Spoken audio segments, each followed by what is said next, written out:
Hi everyone, it's Christy from Green Eyed Tarot. Today I'm here to film a sort of a reflections of my year so far. So not really a mid-year check-ins because I think we're definitely past the middle of the year already, but a reflection on how my year is going and sort of a response to and reflection on a video I did at the beginning of the year. So at the beginning of the year, I filmed a video called like my 2023 decks or something. I'll try to remember to link it in the cards. I think that's what it was called. So I decided what I was going to do was try to stick to 12 tarot decks that I already own and really work with just those 12 with a few exceptions, like allowing myself a few exceptions, but really I focused on 12 decks. I chose 12 decks that I really wanted to get to know better and that I really wanted to work with during this year 2023. And so I wanted to film this video as just a reflection on how that's going and how it's not going, if that makes sense. So just some of my realizations and reflections on this is that I realized that putting restrictions on which decks I will use does not work for me. I definitely need the freedom to pull from what I feel drawn to work with is definitely something that I realized. And I have notes that I wrote, so if you see me looking down, it's because I wrote some notes so that I don't go off on a tangent, which I have a tendency to do. So I really need that freedom. And if I don't think this makes any sense, but I realize that I don't like being told what to do, even when I'm the one telling myself to do it. So I know that doesn't make any sense, but it's like being put in a box and being so restricted. And I really thought, based on my feelings last year and just things that I discovered about my tarot practice and reflecting last year, I thought, okay, this feels like a good plan. Like, this feels like it's going to work for me. But it didn't. Like, just knowing, I don't know if it's even just knowing that I was like, okay, I picked these 12 decks. Like, I really need to focus on these. But then it's like, but I really want to work with this deck over here. I don't know if it was just that knowing that I was supposed to just be working with these 12. So I don't really know why. I had a lot of things going on at the beginning of this year.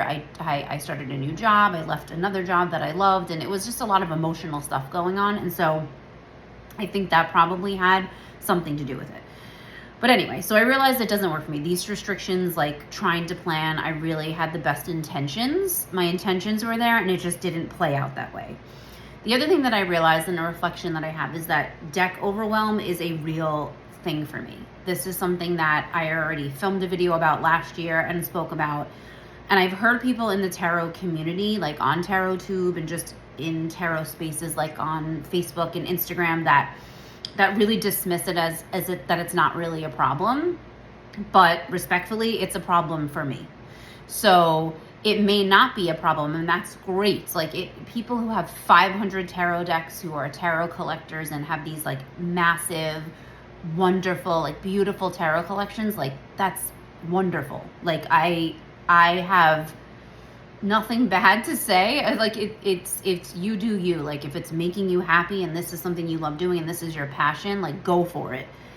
But respectfully, like, we can't dismiss something like overwhelm. And yes, it probably doesn't have just to do with tarot decks. Like, I definitely recognize that.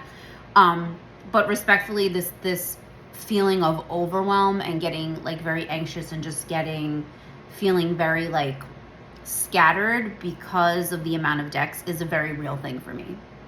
I also feel that this season, sort of this time of year, has an effect on my tarot practice. It has an effect on a lot of things, but my tarot practice definitely, because my mood and energy level is just in general is affected. I feel scattered and I feel unfocused. And I think a lot of that might have to do with some hormonal things as well, because I'm not getting any younger and I definitely have those things going on as well. So I'm pretty sure a lot of it is hormonal. and in terms of the focus and things like that, like lack of concentration and my concentration not being what I'm used to it being or what it has been in the past. So, and I feel I have this like constant feeling that there's not enough hours in the day. And then when I have time, I tend to feel like I waste it, if that makes any sense. So I feel like there's not enough hours in the day, but then when I do have the time or I make the time or I have the hours, I then feel like I waste it. So like things like social media and like mindless scrolling, it takes up those free hours that I do have. Before I even know it, like I've been scrolling through Instagram or Threads or like reading this or reading this article, and like that, before I know it, like an hour has gone by. And then I think, wow, there's so many things I could have done with that hour. So I'm pretty sure I'm overthinking a lot of things as well, which is not going to be adding to my feeling of like scattered. But it's also seasonal. Like I don't like the summer.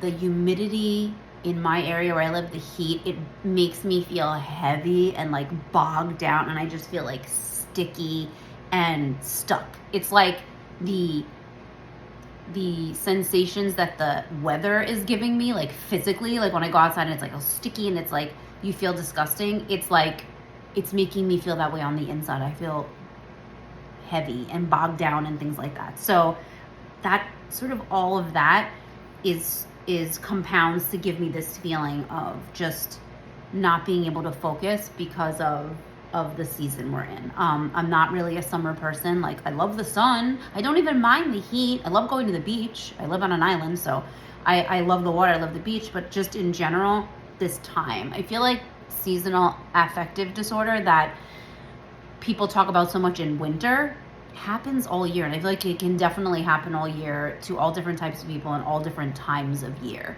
for whatever reason. Like, so summer is like definitely like that for me. I've pinpointed it now. I think I can definitely accept that it has an effect on my mental capacities and my ability to be able to focus. And then I also noticed that the social media aspect, like the scrolling, is sort of tied and linked to my consumerism, which is something I've also spoken about, that is a struggle for me. And yes, we all have power over our own actions and we all can control that, but some of us are better at it, I guess, than others in certain areas. I've accepted the fact that I don't need anything. Like there's needs, right? And then there's wants. And that's tarot decks, books, clothes, home decor, crystals, really anything. And like they feel like, it almost feels like to me that it loses their value by not like making it a sort of once in a while thing, instead of making it a every week thing, or you know what I mean? And in some people's case, every day. Not my case, thank God, but having them just, it feels like it doesn't have as much value when it's like constant or like repeatedly engaging in the same like spending behaviors. It feels like it should be like, it means more, it'll mean more, it's more meaningful, like if I don't do it as often, if it's like a special, like kind of like a special thing. And then an everyday sort of impulsive occurrence. And then I found that my feeling of boredom, like what I think is boredom or what I'm perceiving as boredom, leads to scrolling and the social media, and then it leads to like ads and like seeing ads or seeing people talk about stuff, and then that leads to my shopping and buying because it's like something to do. But then I get no satisfaction out of it, and then I feel bad, and then it's just a cycle. It's this like giant cycle. So I know this is going off on like a tangent, which I said I wasn't going to do. But anyway, the point is that all of these feelings and all this thought, all this reflection I'm doing, what did I do? I went to my tarot, right? I went to my tarot decks and I pulled some cards, and I just sort of said, what is this feeling? What is it I'm feeling? What does it feel? What am I feeling? What is it filling? Like what need is it meeting? Like me buying things like tarot decks, as an example.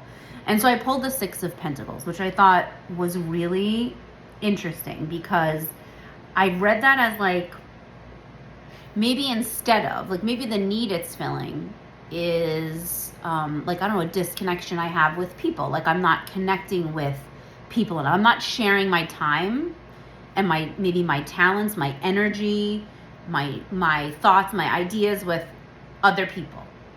And doing that enriches both of the people, right? Like when you're in that, when you have that sort of connection, it's enriching both of your lives. You're getting something out of it, whether it's you're sharing your time and talents and energy and they're sharing theirs. And so also that feeling of generosity, right? The Six of Pentacles is sort of that charity, the charity card. And so maybe focusing my energy elsewhere, instead of, buying another tarot deck, funneling that energy and time and money somewhere else, like somewhere that it can do a lot of good. Maybe that's something that will that could help me fill what I need filling, and like maybe meet a need that's like not being met.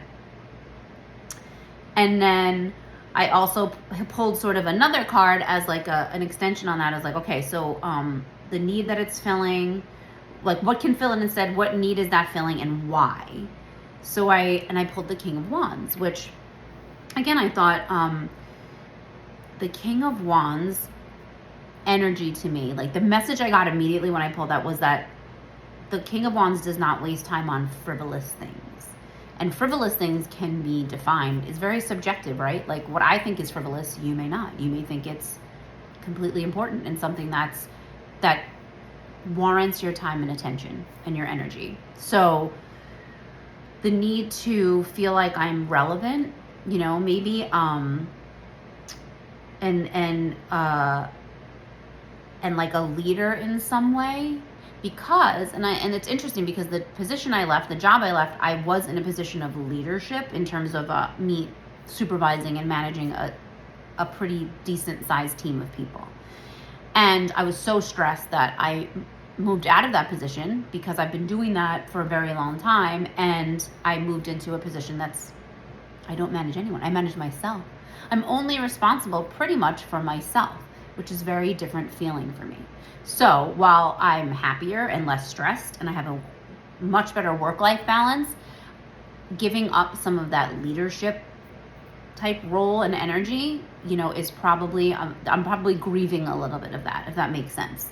So being able to have vision and be a leader, and what does that mean? So then I started just thinking about, what does it mean to be a leader? It doesn't mean that you're supervising a bunch of people or that you're in charge of people, right? That's not really what being a leader is. So it's really making me reflect on how relevant I am in this space as someone who's on TarotTube, and who talks about tarot and who's bringing ideas and thoughts into the tarot space, whether people are listening to it or not, or watching it. What does it mean to me? And the King of Wands to me is questioning, like, is the need I'm trying to fill is feeling relevant in this tarot community space? And it's a little bit scary to talk about that, but I feel like I put a lot of pressure maybe on myself, and it could just be me putting the pressure on myself to get the decks, to have the decks, to show the decks, even though like I might not even be interested in the deck or interested in doing that type of content. So a lot of times I'll not film anything for YouTube because I know what I want to say a lot of times, and I'll have like ideas and I'm like, I really want to talk about this, and I'm like, but is anyone going to watch that? Is anyone really going to connect with that? Because it seems the trend is, people like decks, and that's okay. Like if your self-care, if your form of self-care is like watching a flip through of a tarot deck, like that's fine. That's okay. You know what I mean? That's it. Everyone needs to do what's good for them and what feels comfortable for them. But I find that when I do that, that's when I tend to buy, right? That trigger, like pull that trigger, like that impulse. And then I'm like, but I have to get the latest decks, and I have to do this, and I have to be on this, and everyone has this deck. And then I realize, like, I like watching people have decks, but like, I don't necessarily want them to. Like, I'll be like, oh, that's a really nice deck. But sometimes I'm just like, I'm happy they like that. Like, or I'll be like, I don't really like that deck, but I'm getting so much enjoyment just watching them enjoy it and like just having them get excited about it and talk about it. So there's definitely a lot of stuff that I'm processing, right? And this is all part of reflection. At least for me, tarot, that's a huge part. Introspection, reflection, really personal growth, and, you know, looking inside and just trying to figure out, you know, what's happening, process the feelings, you know, and find, you know, the things that are going to make you feel good mentally and physically, and that are going to excite you. So the King of Wands really just sort of opened my eyes. It was like an aha of like, how am I a leader? How am I relevant in all spaces, not just this space, but definitely in this tarot tube space, because I'm talking right now to people who are in this tarot tube space as it relates to that. How am I relevant? And does it matter if I'm relevant? That's probably a good question. Does it really matter? And what is relevance? And so yeah, so way to get super like philosophical and psychological, but that's where I'm at. I just wanted to share about where I'm reflecting. So let's talk about how I reflected on that whole first part of the year and the decks I did use out of my list, okay? And I'm not going to show those. I'm going to show the decks that I'm currently using, or I've been using a lot, like in the past couple of months. But as of the list that I made in the My 2023 Decks video, the ones that I actually did use were the Somnia Tarot, which is brilliant, right? They just came out with that illustrated edition, which I don't have, because I have the original photographic deck, and I feel like I love that deck. I connected with that on so many levels, not only because the artist, creator, photographer is from where I'm from, and those photos were taken right where I live, but just because of that naturalistic, the photography, the real people, the real situations, I didn't feel the need to get the illustrated. It's very cool. Don't get me wrong. Like, I was very tempted, but I'm like, I have the one that I like, that I love, that I want to work with. I worked with the Fyodor Pavlov Tarot, another absolutely brilliant, never mind the fact that it was so beautifully produced as a mass market deck, but just the style, the colors, just the whole aesthetic of that deck. I love it. The Forhaxa Tarot, that's one that like I've been loving, you know, that I use, you know, pretty regularly. I love, you know, Fae type energy decks, so that one definitely. The Magical Nature Tarot, which I'm going to talk about, and then the Moonchild Tarot. So those were decks off of the list. So that's 1, 2, 3, 4, 5 out of the 12 I actually did work with. Did I work with them on a monthly basis? No. Was I just only working with those? But those are the ones that I actually did work with in the beginning of the year off of my list. So I wasn't a total failure in terms of the decks that I chose to work with. I didn't fail completely. But I didn't use all of them, and it didn't really work for me. So, you know, if it works, it does work. I know it works for some people, but I tried it out. It didn't work, right? We move on. We figure out what works. That didn't work. But now I'm going to talk about the decks I actually did work with. Pretty sure that's why everyone wants to see this video, is for the decks, right? That's I'm pretty sure that everyone loves that part. I know I love that part. I love talking about them. So I'm going to flip the camera around. I'm just going to share with you the decks I have been using instead of those 12 that I had chose at the beginning of the year. Okay, I am back to talk about and show some decks. So these are the ones, like I said, that I have been using for the better part of the last maybe 3 or 4 months or so. These are the decks that I've been using quite a bit. And just a caveat, I've had a very interesting summer. It's been a lot. I had to have a tooth pulled, which was not great. And then my battery died in my car. So I had to replace that. It was just a really fun-filled couple of weeks. I've had a couple of car repairs. Thankfully, they're, you know, my car's okay. It wasn't like major, but still, just a lot of things.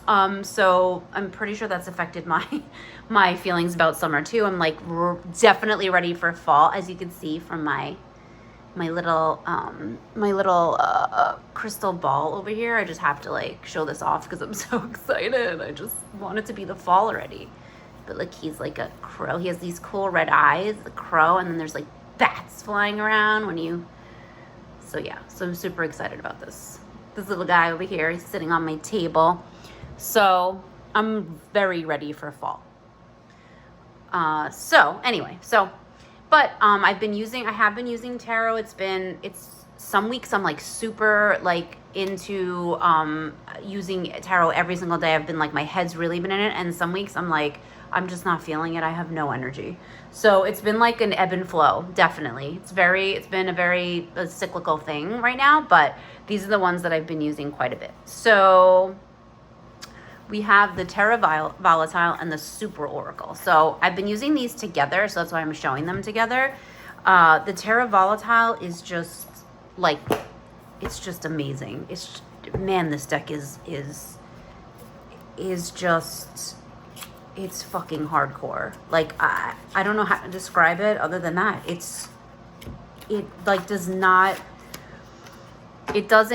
definitely doesn't pull any punches. Like, I love the very name of this deck, the Terra Volatile, sort of grounding in that very volatile energy, right? That alchemical like energy. I just love that dichotomy. And that's kind of the feeling I get when I think about these two decks. It's just gorgeous. It's a linen cardstock. But I just feel like these speak to each other so well because there's a lot of alchemical and elemental energy in this Super Oracle.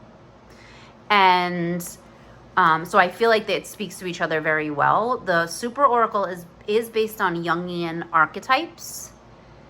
But look at this, Queen of Cups and Psyche. Like, I mean, they just work so well together.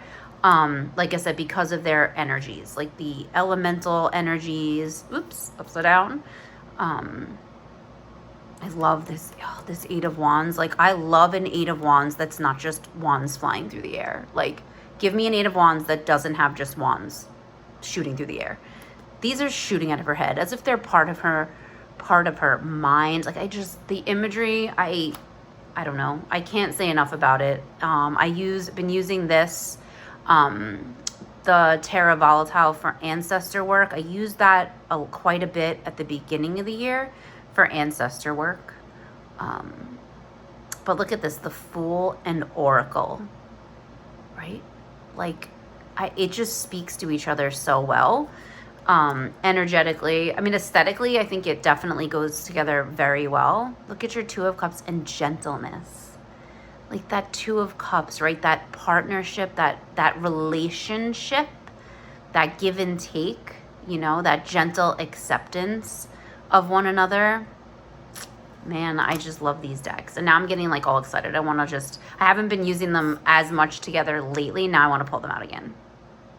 Like, I definitely want to pull these out and work with them again together. And it's definitely going to happen. Look at this Moon card. Oh my God, with the bear.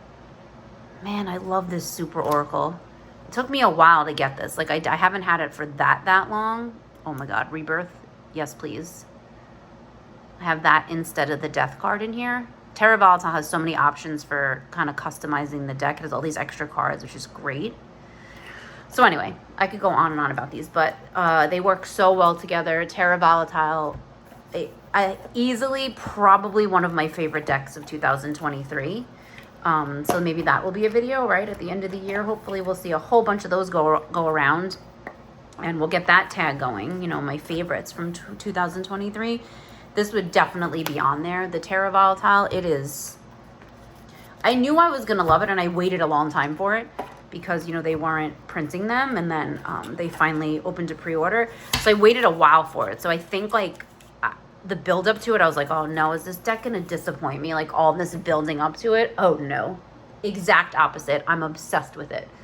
So yeah, so I've been using that one quite a bit. Let's see. So the next little pair, I'm going to do some pairs here, are these two cuties in these cute bags. I wonder where these are from.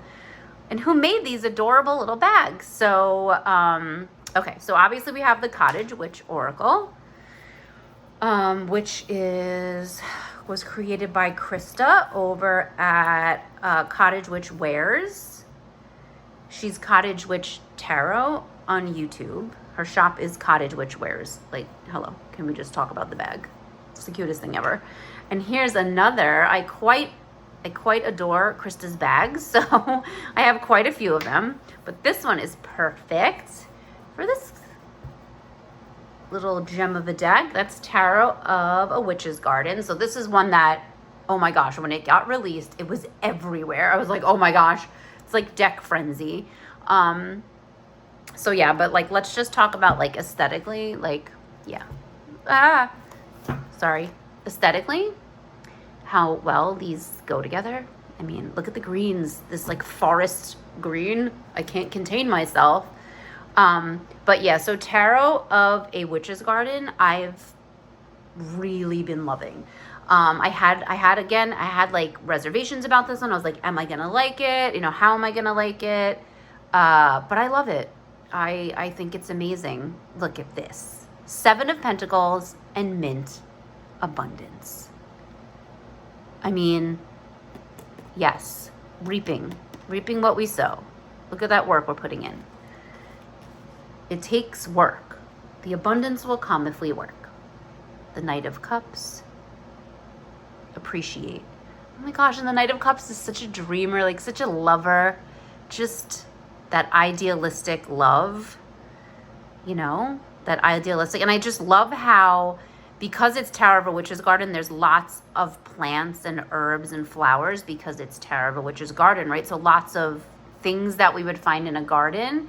And so much of Cottage Witch Oracle includes that too, amongst other things, not just plants and flowers, but animals and trees. And so I just feel like it's such a good pair. Like these two together are a dream. I mean, look at this, the 10 of Cups and ritual. So like, it just reminds me of like those, like that domestic bliss, right? And the rituals that can go along with that.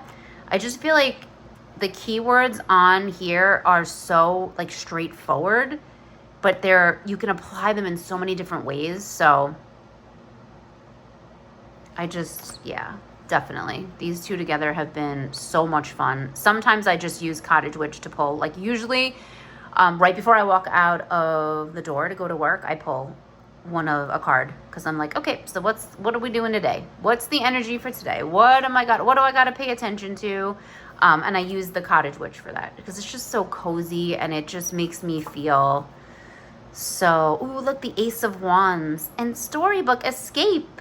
The Ace of Wands with all that fiery creativity energy, and then story, like write your own story. Like, come on, what's it gonna be? Like, use that spark of energy, spark of creativity. Sometimes it's to escape, right? We use our imaginations and our creativity, and sometimes it's to escape. Here we go, creativity.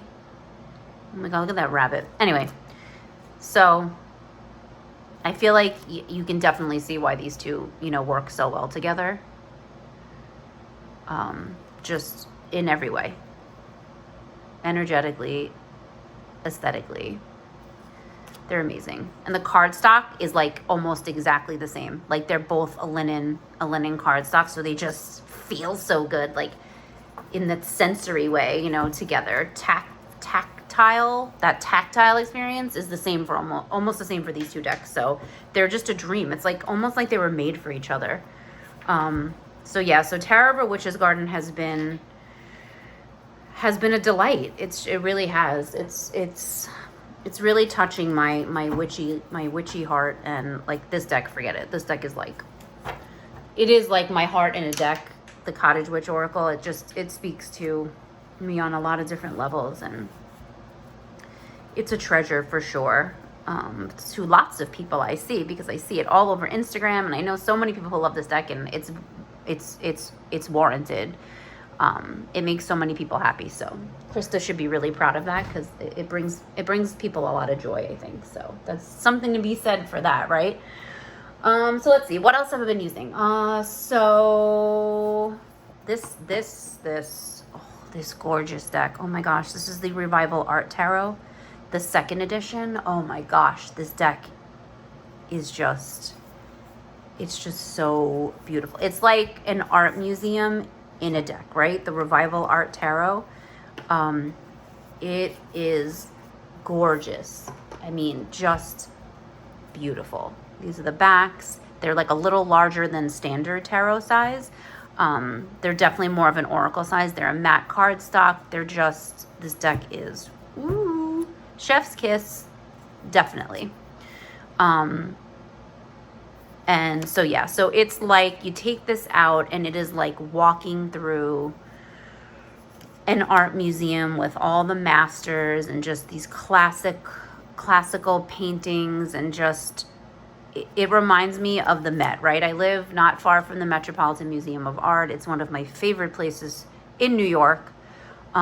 Just one of my favorite places of all time. So this just brings me right back there to those visits to the Metropolitan Museum of Art. And just walking those halls, and like, you know how everyone's like kind of quiet in an art museum, you know, it's sort of like that. Everyone's talking in hushed tones and just absorbing all of that, you know, all of that talent and just all that beauty, and just taking it all in and noticing, right? You stand in front of a painting and it could be a painting you've seen 100 times, but you notice something, right? You notice like just something in the painting like that you've never noticed before. And that's what this deck so far has been like for me, because I haven't had it too long. So I've been working with it, but every time I pull a card, it's like, okay, I want to get like a magnifying glass and just hold it up and like get every detail, like every brush stroke, every just little, like all the colors and like the patterns. And that's what this deck is. It's just absolutely gorgeous. And yeah, I think this one will definitely, I'm trying to think if I have anything else. I feel like this might replace some decks in my tarot library already. We'll see. Because this one has like just captured my heart and is like captivating me in so many different ways, like I said. And it's just beautiful. Beautifully produced. Really just gorgeous to use. Like, it's an experience. Like, I feel like that's definitely what this deck is. It's an experience for sure. So that's the Revival Art Tarot. This is the second edition. It is, I believe it definitely is still available. Like I said, it hasn't been that long. This is by Taroko Studios. So yeah, the second edition Revival Art Tarot. Gorgeous. Absolutely gorgeous. Okay, so one of the other little deck sets, I have a pile of decks here and they're about to all just fall over, so that's cool.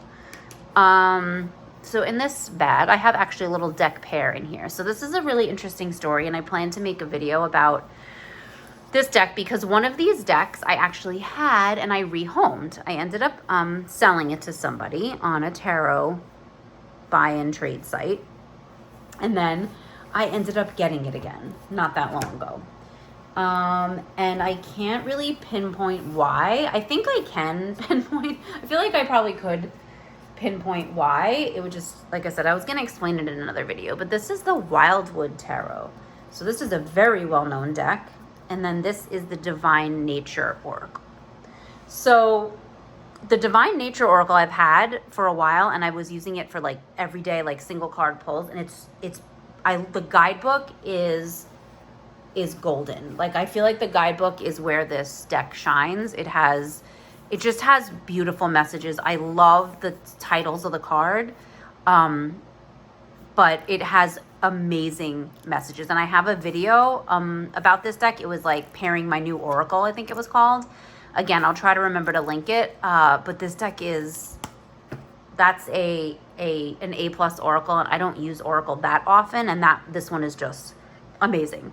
So I was using it, and then I repurchased the Wildwood Tarot because I was really called. It started with just sort of being called to work with a specific goddess deity, Nematona, who is a Gaulish deity, and her name actually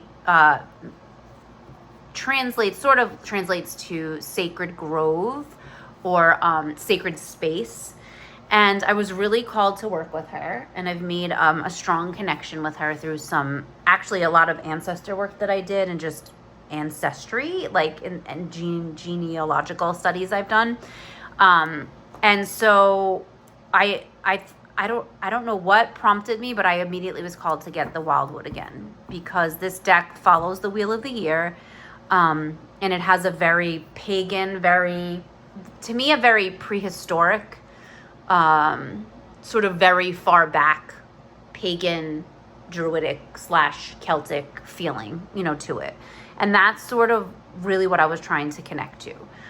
So this deck has a very interesting system. I'm definitely not using it as a regular tarot.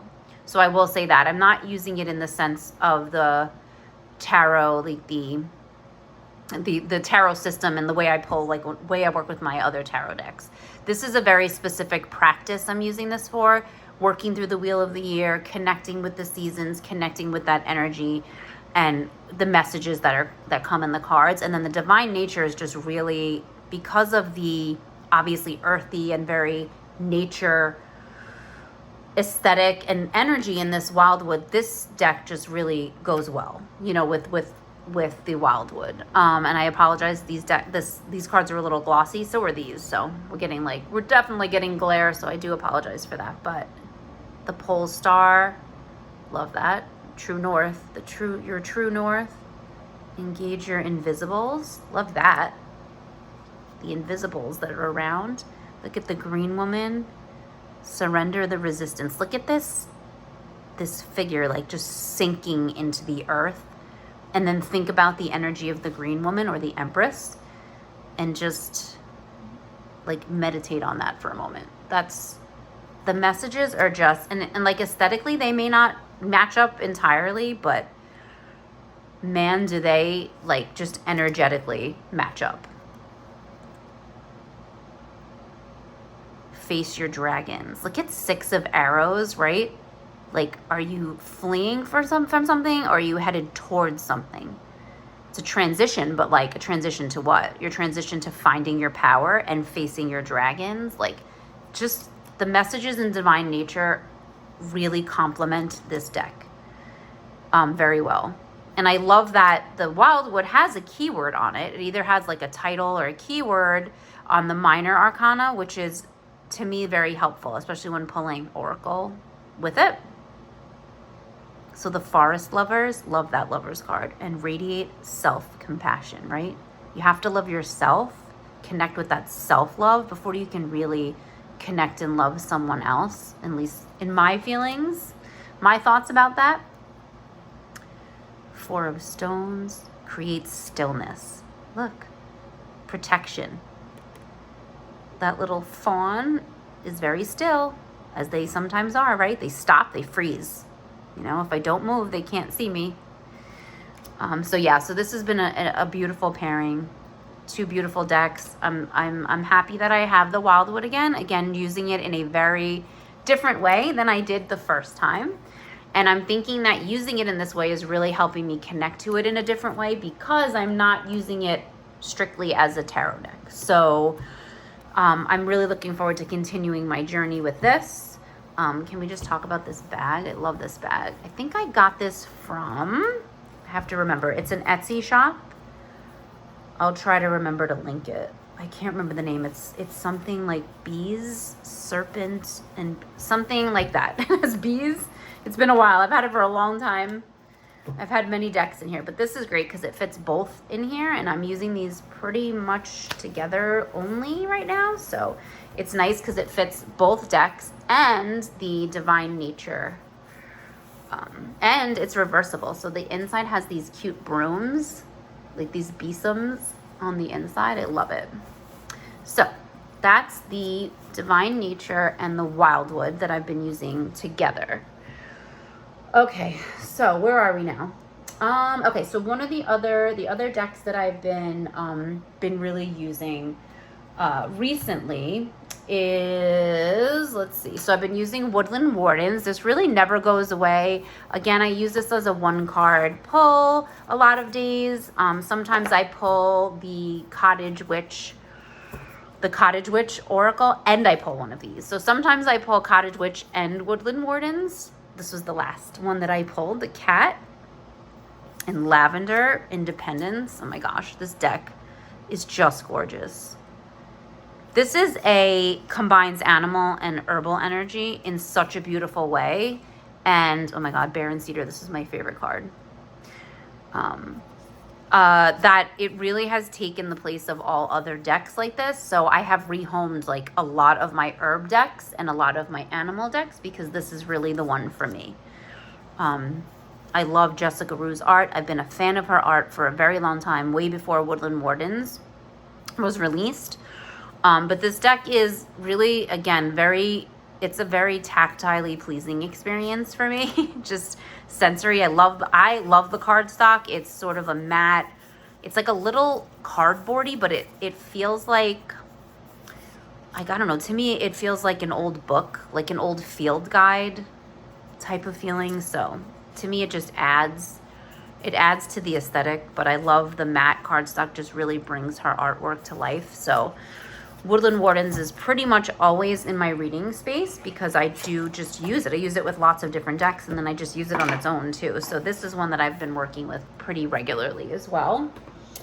And then another deck that I worked with quite a bit is in this really, really, really cute tarot pouch. This little pouch case is this deck, which I think goes so well with this bag, is the Mass Market This Might Hurt.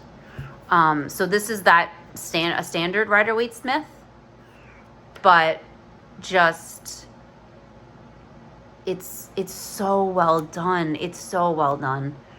And I'm so glad I got it because in terms of modern type tarot decks, this is probably the one that will replace all other modern ones. I already rehomed the Modern Witch Tarot. I don't really connect to modern tarot decks all that often. It's not something I have in my collection, but this deck was so well done.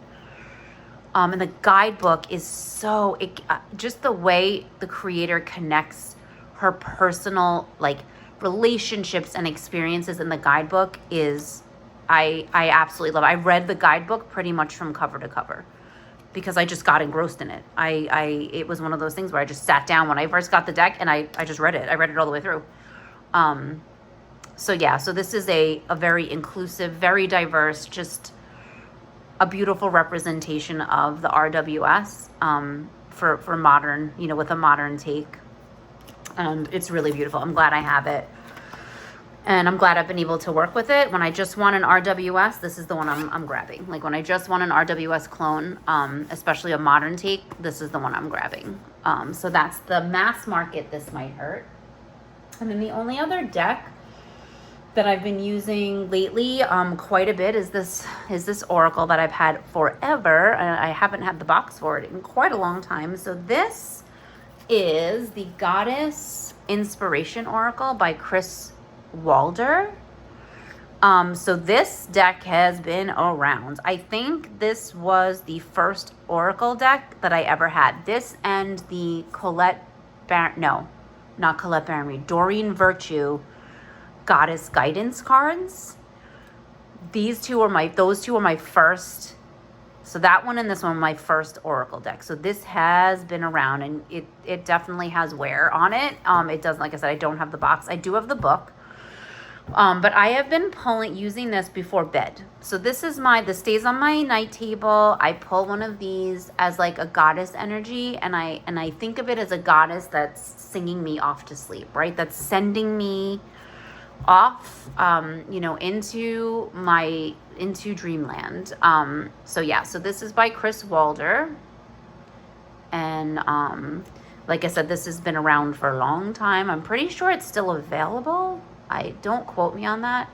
That may be completely incorrect, so I will have to find that out and double check. I'll try to remember to put it in the description box, but this features goddesses and deities from all over the world. And then each card has the name and then a message and like sort of a description. So the goddess of eternity, find what is eternal within yourself. So I like to pull one of these and just sort of read it and meditate on it and just think about what I know about it. If I know about this deity, if I have some familiarity, then I don't go to the guidebook if I'm familiar with. So sometimes I won't even use the guidebook. Use the past as a lesson, move forward with love. The Queen of Heaven, Astarte. So it's just, to me, it's a very gentle and just a very loving goddess of the earth. Look to the earth for answers. So to me, this is a perfect sort of message to read right before I'm gonna go to sleep. To sort of have in my mind and sort of reflect on. Sometimes I'll like close my eyes and just repeat it in my head, not out loud, just in my head. Just, as to set my energy for going off to sleep, if that makes sense. But this one is, you can create your life, envision what you desire it to be. So Gaia is Mother Earth. So really a lovely selection of goddesses. Like I said, from all different cultures. So I do love that aspect. And this is really the goddess oracle that I turn to. Like, this is the one that I use all the time. I usually, this is the one I pull in terms of like a deck that represents goddesses from different, cultures. This is the one for me. I've rehomed, other goddess decks. This is the one that has always stayed. It's just, it's always spoken to me, and I do have a soft spot for it because it was like my first oracle, like I said. But it includes lots of diverse goddesses. Just a lot of different energies to connect with, which I love. Allow love to transform your soul. You are ready for it. And that's Psyche, the soul. So yeah, so this deck is never leaving my collection. Again, I keep it on my nightstand, and this has been my before bed ritual. Has just been lovely. I really enjoyed using it in that way. Okay, so that's really it for the decks I've been working with, pretty steadily over the last few months. And then we have sort of the on the horizon. So on the horizon, as I head into autumn, I have the Antique Anatomy and the Memento Mori Oracle by Claire Goodchild. I'm going to be doing a study of that deck. I'm waiting until we head into autumn and it sort of got into that energy in that space. But I'm super excited. So I'm going to be doing a deck study with those. So that's definitely on the horizon. And then the other pairing that I've just recently discovered that I love together and that I hope I'm going to continue to use probably throughout the rest of August. It's giving me very August vibes, these decks. And then obviously into autumn. And that's the Mind's Eye Tarot by Olivia Rose and the Seasons of the Witch Mabin Oracle by Lorianne Anderson and Juliet Diaz. And the artwork on this is by Tiana Lukovic. So it is a different artist than the other Season of the Witch Oracle decks. And I did a video on this too, talking about how this is probably the only Season of the Witch that I'll be keeping in my collection. So the Mind's Eye Tarot, this deck is so interesting, and I really thought the eyes were going to creep me out, but I actually love them, the eyes that are all over these decks. And for some reason it's definitely giving me like August vibes, like Lammas, Lughnasadh, like heading into Mabin vibes 100%. And I think that they really work, like they look beautifully together. I pulled them out because I immediately thought, okay, after like seeing Mind's Eye and kind of like looking at the deck, I was like, okay, Seasons of the Witch Mabin Oracle, like that's definitely gonna match, with this. And I'm just gonna turn this so I can do like more of a top down and zoom in a little. But these decks are, like together, I really, really like the way they work, and I really like the energy of these two together. So the Mind's Eye, like I said, is very interesting, a very interesting deck, very interesting artwork. And then of course we have the Mabin Oracle. And like I said, just as soon as I saw the colors in the Mind's Eye Tarot, I immediately thought of this oracle to pair. And like, I'll have to see how the messages go because I've only literally just been using it for like a couple of days. And so we'll have to see how, you know, like energetically and just the messages that they give, how they match up together and how they sort of read off of each other. But so far, I think this is going to be a really good match. And obviously I plan on using Seasons of the Witch Oracle as we're leading into, you know, that time of the year. But I definitely, I want to see like in readings, like how the messages on this, because the messages on these are so unique. These Seasons of the Witch, they're really specific and, like I said, very unique. I love the way this Two of Pentacles and the Moon in this are sort of like mirroring each other. So, yeah, so I think this is going to be an amazing pair. The Page of Pentacles, and this is Toad. Observe, for those who watch, see all. Ooh, love it. And just the colors are definitely, like, I don't know about you guys, but I feel like that's a really good, it's just a really good match so far aesthetically. So I'm super excited. I don't know if you can see how